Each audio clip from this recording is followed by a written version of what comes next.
Howdy folks, and welcome to your weekly advert free, thanks to everybody who supports me on Patreon. Got to get that in at the beginning, so I actually remember to turn the adverts off, which I have actually forgotten to do in the past. Episode of Mingles with Jingles.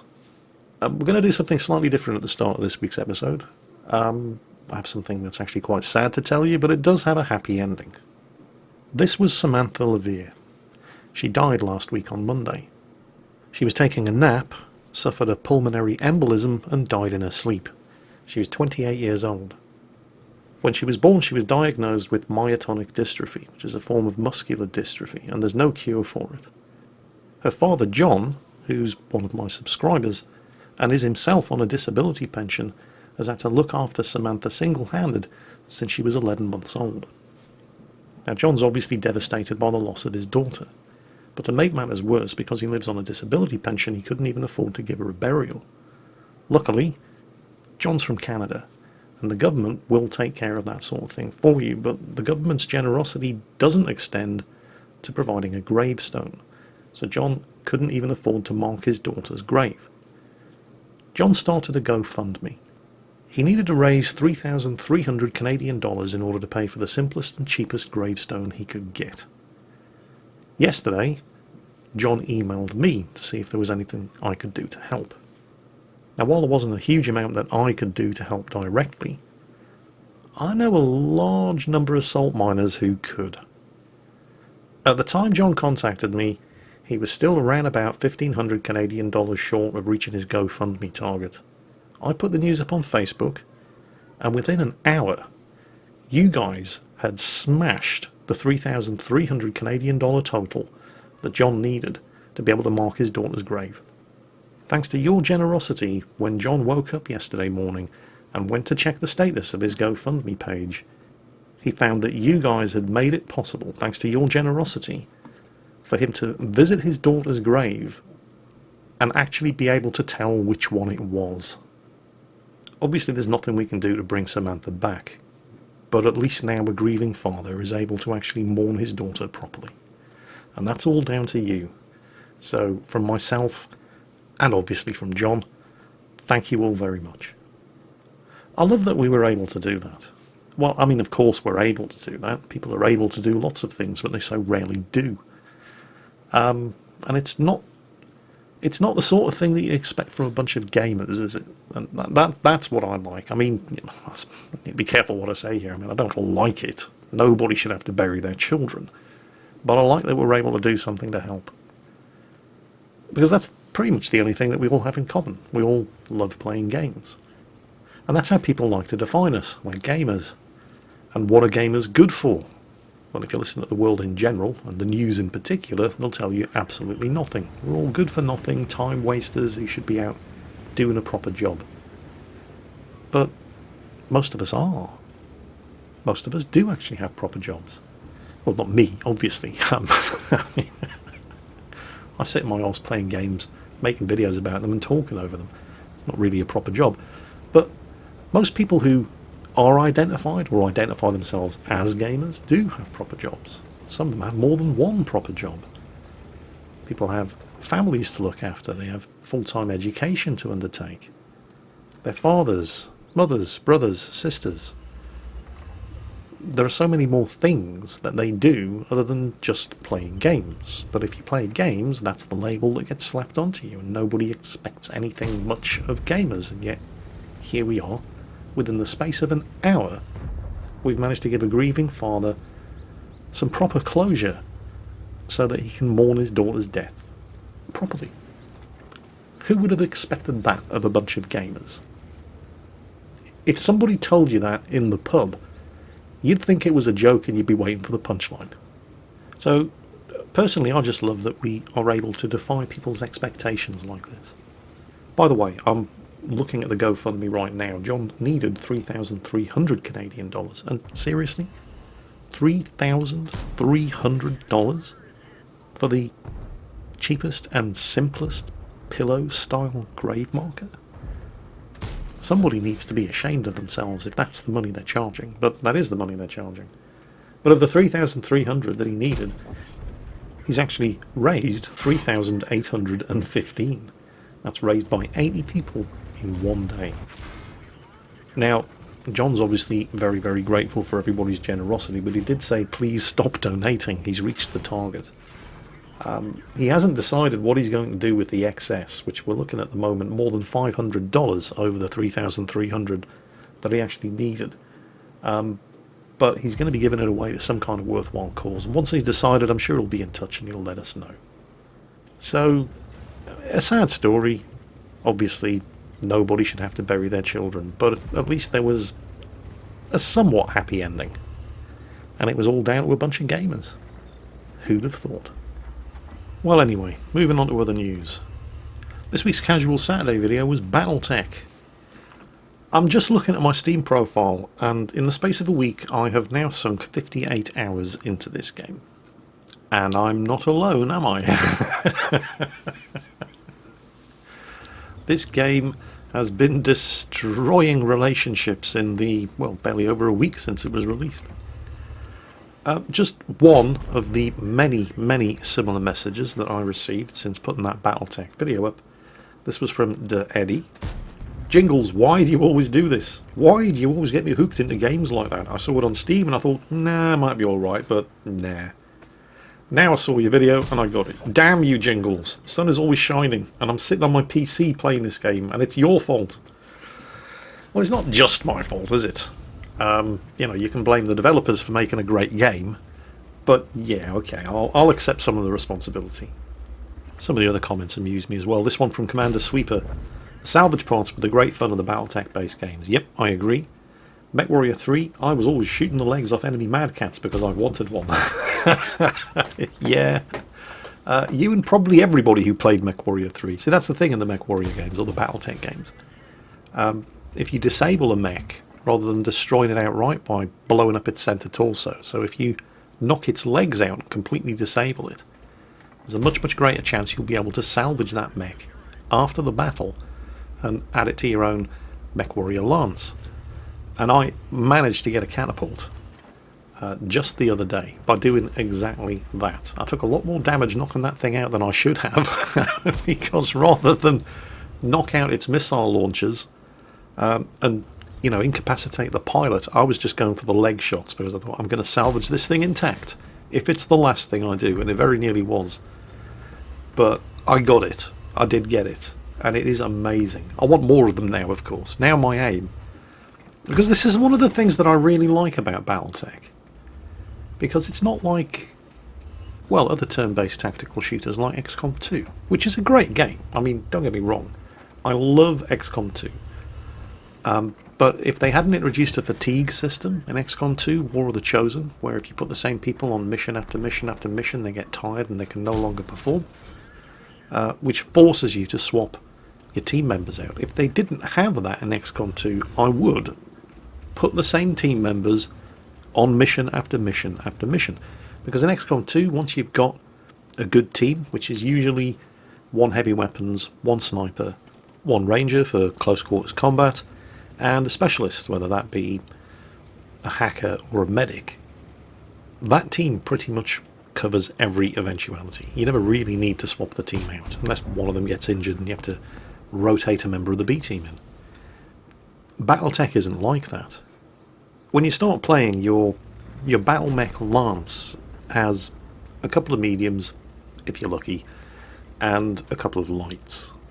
And that'll do at first, but you very, very quickly want to try to get your hands on more medium mechs, and then you want more heavy mechs, and then you want the assault mechs.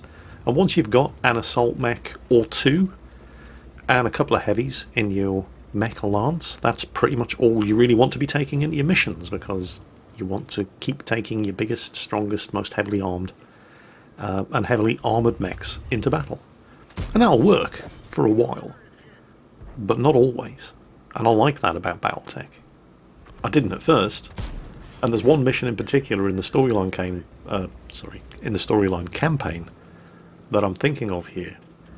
And I'm glad it didn't work when I ran into this mission, because it opened my eyes to so much more about the best way to actually set up your battle mechs for any given mission, which I wouldn't have been forced to do if I hadn't run into a solid brick wall trying to get this particular storyline campaign mission finished. And I will be putting a video of this up later on this week. I'm not going to get bogged down in explaining the minute details of the mission in this episode of Mingles with Jingles, because you'll see the mission later on this week when I do the video. But let's just say that grabbing all of your biggest, best armed, most heavily armoured and toughest battle mechs, which is what I've been doing in every mission prior to that, and it had worked. It wasn't going to work in this one. God knows I tried. I must have failed this mission 4, maybe even 5 times before I thought, you know what, trying to do the same thing over and over again, it's not working. Maybe I should take the hint. Maybe it's me. Maybe it's not the mission that's too hard. Because that's initially what I thought. I attempted this mission and I failed it horribly. And I thought, yep, I'll go away and I'll take on some other contracts and I'll earn some more money and I'll get some more salvage and I'll come back with even bigger, tougher mechs. And I did that. I came back with even bigger, tougher mechs, and I failed just as hard as I did the first time. And then the second time, and the third time, and the fourth time, possibly even the 5th time. I can't remember how many times I tried to get this mission done using the old just hit them as hard as you can tactic, before I finally thought, you know what, it's probably me. It's probably not actually the mission that's just too hard. And so I went back to my dropship, and instead of picking the biggest and most heavily armoured mechs that I could, I refitted a whole bunch of fairly big and strong mechs for close quarters combat and extreme mobility, and I aced the mission on the first attempt. And I loved the fact that Battletech makes you do this. You can't just rely on the default loadout, for example, that you can get away with in so many other tactical turn-based strategy games like this. I love this game. I really, really love this game. Like I said, 58 hours sunk into this game in 1 week alone. And since running into this particular mission, that seems to have been deliberately put in there just to make you think about your tactics and have you try new things, I want to try all kinds of new things now. I managed to get my hands on...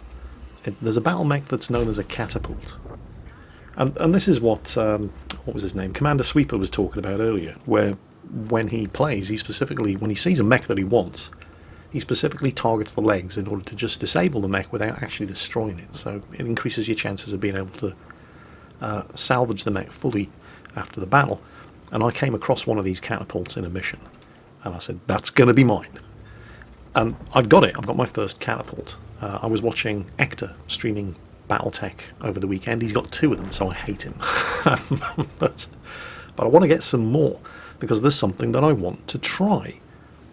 I've actually sold all of my light mechs, because I'm, up until now at least, been using the hit everything with the biggest possible hammer that you have tactic. But what I want to do now is get myself one light mech, just something tiny like a Locust, something really fast with good sensor range, and just use that as a scout, and then get 3 catapults, because what makes the catapult special is it's a kind of dedicated long-range missile support battle mech, although there are other variations that mount like big lasers and stuff, but nah. Long-range missiles, that's what you want. And just pack these things full of long-range missiles, hide them all behind a mountain, and then send the Locust out just to spot targets for them. and that's what I want to try. Purely and simply because the game put this mission in that my tried and tested tactics that I've been using in every mission prior to that just failed horribly, and it made me start to try to stretch outside of my comfort zone and try something new, and it worked. And now I just can't stop tinkering. I love it. I absolutely love this game. The Battletech mission that's currently running in the background of this video is the exact mission that I was talking about. This was one of my many, many failed attempts where I just kept trying to crack the mission with the biggest hammer that I had available. It didn't work. And it kept not working. Strange that. You know, I'm really struggling to think of another game that makes you change your tactics like this, that forces you to try new things. Because a lot of the games that I play, it is pretty much a one-size-fits-all. Once you've got that winning combination, it always remains a winning combination. Like XCOM 2 that I mentioned, but other games as well, games like Master of Orion. You know, once you've pretty much got your big badass Titans and Doomstars, as long as you've got them before everybody else, you've pretty much won the game. You just ruffle stomp your way across the galaxy map. It's kind of the same in games like Civilization. Games of this type, once you've reached a certain stage of technological development, providing you get there first, you know, if you get tanks, artillery and armoured personnel carriers before everybody else in Civilization, you've won the game. You may have to wait a few more hours until you've actually won the game, but you're never going to lose by that point. Master of Orion's the same, Age of Empires was the same, Civilization is the same.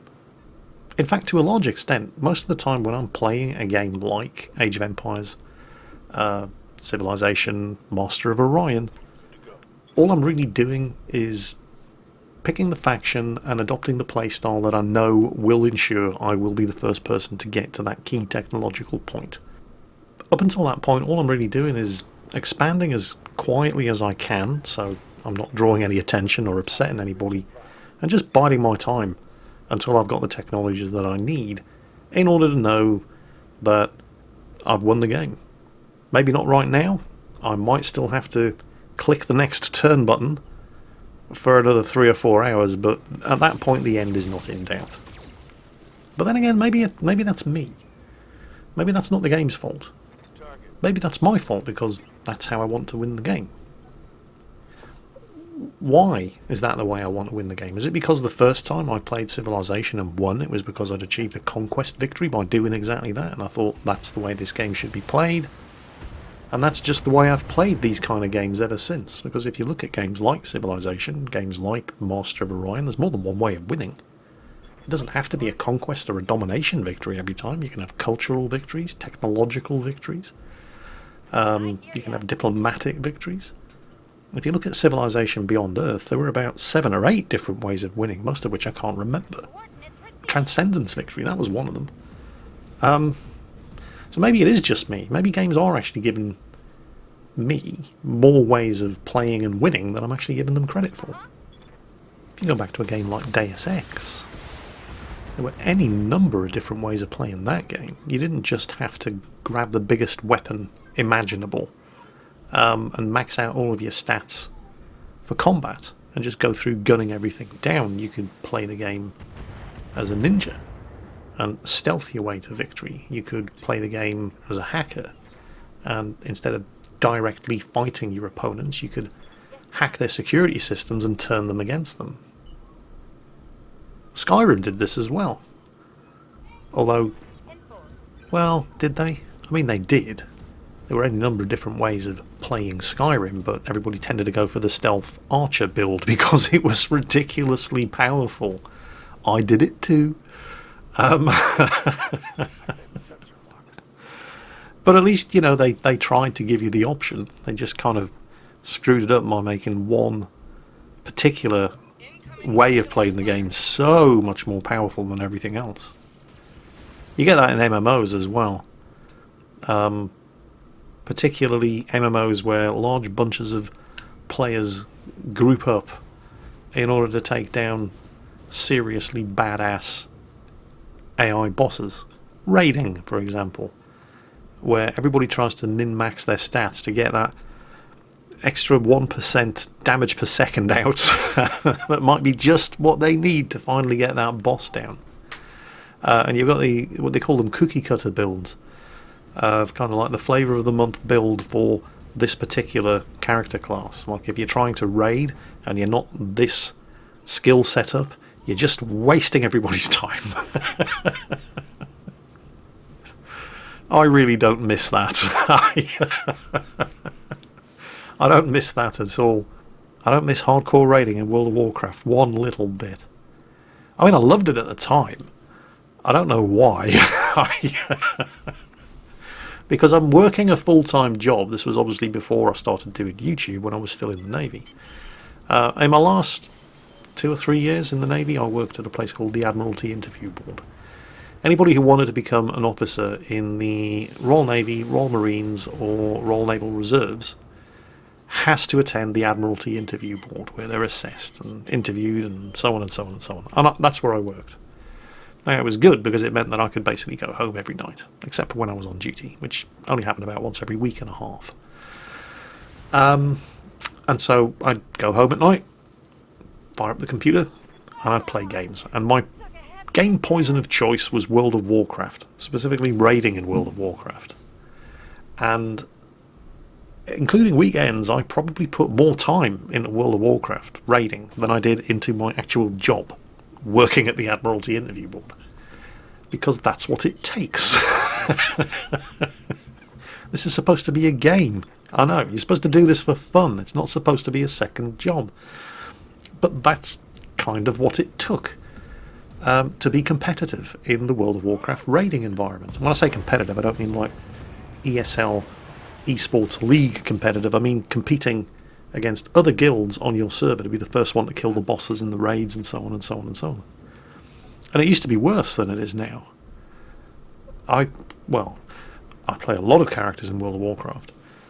Jingles is my gnome warlock from World of Warcraft, but my main raiding character was a human mage called Kelly. And back in the day, as a mage, let's say the raid was set for 7 PM server time. Everybody had to be at the entrance to the raid at 7 PM, or 5 to 7, so that we could start raiding at 7. If you were a mage, you had to be there half an hour before. And the reason for that was, well, basically simple mathematics. What are you talking about, Jingles? Allow me to explain. So, all of the spellcaster character classes in World of Warcraft, they have a resource that is called mana, and this is what powers their spells. The more spells you cast, the faster your mana gets drained. And if you want to keep casting spells, you have to somehow regenerate your mana pool. And you would do that, you would regenerate your mana pool by drinking. Now, you might think that if you were playing as a responsible spellcaster character class in a World of Warcraft raid team, that if you were turning up for a raid that had been scheduled in advance, same time, same night, every week, you would turn up equipped with all of the consumables that you would need to not be a burden to the rest of your raid team. You'd think that, and you'd be wrong. Oh boy, would you be wrong. Because there's always somebody who turns up and has forgotten to bring potions, or bandages, or water, or whatever. And what are you going to do? Are you going to have 39 people, because these were 40-man raids, are you going to have 39 people who have turned up on time with the right stuff? Are you going to have them wait at the raid entrance while this 40th person, this idiot, goes all the way back to the nearest inn, buys themselves some water, and then comes all the way back? Of course you're not. And you're not going to do that because mages could conjure water. They have a spell. They could just produce water out of thin air. So of course, nobody bothered bringing their own water. Not when mages could just make it for them. But did I mention there are 40 people in these raid groups? Each one of them was going to want minimum 3 stacks of water. And the mage spell generated 1 stack of water per cast. That's a lot of water. And don't forget, every time you're casting this spell, it's draining the mage's mana pool.